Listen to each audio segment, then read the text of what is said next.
दोस्तों सीरियल ये है मोहब्बतें में इशिता भल्ला की जबरदस्त भूमिका निभाकर मशहूर हुई अभिनेत्री दिव्यांका त्रिपाठी की जोड़ी टीवी इंडस्ट्री के हर एक अभिनेता के साथ कितनी मुकम्मल रही है, इस बात से तो हम और आप जैसे लाखों करोड़ों लोग पूरी तरह से वाकिफ हैं, जिनके साथ इनकी जोड़ी को घर घर में पसंद किया गया। लेकिन इसके बिल्कुल ऑपोजिट दिव्यांका त्रिपाठी टीवी की उन अभिनेत्रियों में से एक रही है जिनका पहला प्यार कभी मुकम्मल ही ना हो सका। जी हाँ दोस्तों, दिव्यांका की असल जिंदगी में एक ऐसा शख्स था जिसके साथ इनका प्यार खूब परवान चढ़ा था। यही नहीं बल्कि बात एक दूसरे के लिए जीने मरने तक पहुंच गई थी। लेकिन बावजूद इसके दिव्यांका का ये पहला प्यार कभी मुकम्मल नहीं हो पाया और रह गया उनका ये प्यार हमेशा हमेशा के लिए अधूरा। तो आखिरकार कौन था इनका वो पहला प्यार और आखिर क्यों रह गया इनका वो पहला और सच्चा प्यार अधूरा? आज की हमारी इस वीडियो में हम आपको उनके इसी सवाल का जवाब देने वाले हैं। तो देर किस बात की है दोस्तों, जल्दी से जान लेते हैं इस सवाल का जवाब।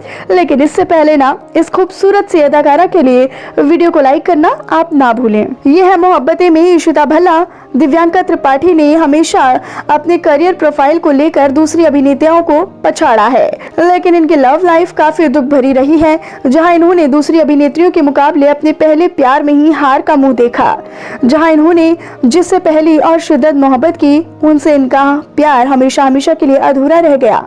आपकी जानकारी के लिए बता दें कि इनका वो पहला प्यार कोई और नहीं बल्कि लाखों करोड़ों लोगों के पसंदीदा अभिनेता शरद मल्होत्रा हैं। क्यों दोस्तों, चौंक गए ना आप थी?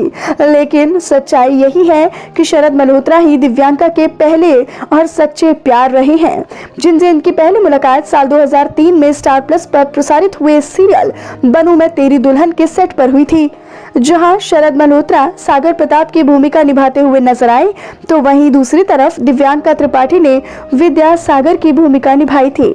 हालांकि शुरुआत में तो दोनों एक दूसरे से बात करना तक पसंद नहीं करते थे, लेकिन शो में काम करने के दौरान दोनों के बीच कई रोमांटिक सीन्स फिल्माई गई और देखते ही देखते इनका ये रिश्ता ना जाने कब प्यार में तब्दील हो गया, पता ही नहीं चला।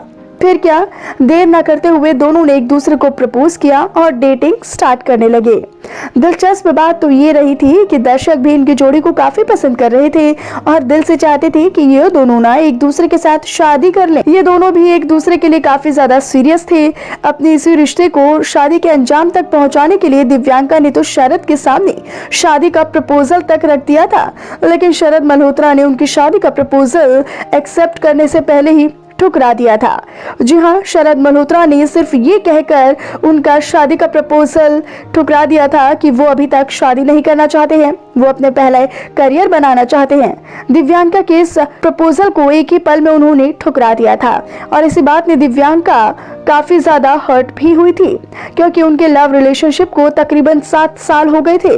लेकिन एंड मोमेंट पे शरद ने अपनी शादी के लिए ना कह दिया और फिर इसी कारण से दोनों के बीच में दिन प्रतिदिन इतनी ज्यादा डिस्टेंस बढ़ते गए कि फाइनली एक दिन दिव्यांका ने डिसीजन ले ही लिया कि प्यार दोनों तरफ से होता है, उसके पीछे भागने से कोई फायदा नहीं है। जिसके कुछ सालों बाद दिव्यांका की मुलाकात ये है मोहब्बतें सीरियल के सेट पर विवेक दाहिया से हुई थी, जहां शो में एक साथ काम करने के दौरान ही दोनों एक दूसरे के प्यार में पड़ गए और फाइनली 2016 में दूसरे के साथ शादी कर घर भी बसा लिया था। तो वहीं शरद मल्होत्रा ने साल 2019 में अपनी लॉन्ग टाइम गर्लफ्रेंड रिप्सी भाटिया के साथ घर बसाया, जिसके चलते आज ये दोनों कपल्स अपनी अपनी निजी जिंदगी में काफी ज्यादा बिजी और खुश हैं। और इसी के चलते दिव्यांका का ये पहला प्यार रह गया हमेशा हमेशा के लिए अधूरा, जो अब चाहकर भी मुकम्मल नहीं हो सकता। तो दोस्तों, आप दिव्यांका के इस पहले प्यार के बारे में क्या कुछ कहना चाहेंगे? आप हमें अपनी राय कमेंट सेक्शन में कमेंट करके जरूर बता सकते हैं। और साथ ही साथ टीवी जगत से जुड़ी ऐसे ही और इंटरेस्टिंग खबरों को जानने और उन्हें देखने के लिए आप हमारे चैनल को सब्सक्राइब करना ना भूलें।